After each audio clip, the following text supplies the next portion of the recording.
My name is Dr. Ranjan. I'm one of the ST7 gastroenterology registrars in northeast of England.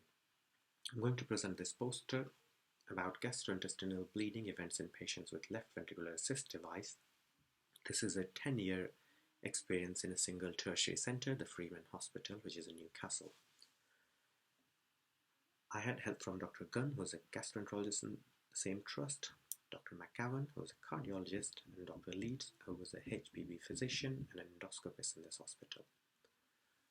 The advent of left ventricular assist device has improved the survival and quality of life in patients with end-stage heart failure.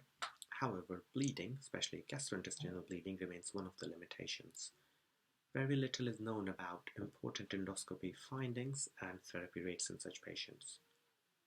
We did a retrospective analysis of the left ventricular assist device database over the period between 2009 and 2019.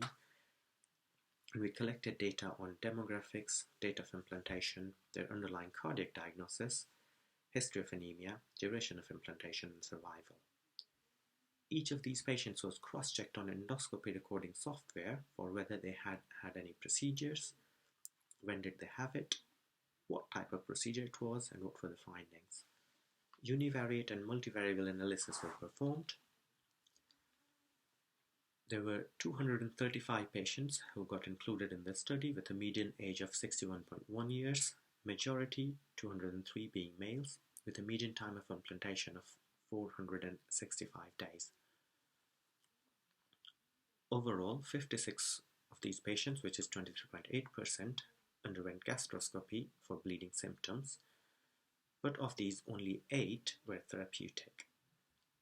Multivariable analysis showed that gastroscopy was associated with a history of anemia, which is not a surprise, with an odds ratio of 64.2. It was also associated with female sex with odds ratio of 6.84, and etiology of ischemic heart disease with an odds ratio of 3.05. Therapeutic endoscopy was associated with increasing age with adjusted odds ratio of 1.09 and etiology of congenital heart disease with an odds ratio of 12.9. Need for gastroscopy was not associated with survival. However, cumulative frequency plotting showed that half of the gastroscopies occurred within 6 months of device implantation. In summary, gastrointestinal bleeding symptoms are common in these patients, which is again not a surprise because they are heavily anticoagulated, but significant yield at gastroscopy is low. We did find higher yields in older patients and those with congenital heart disease for etiology.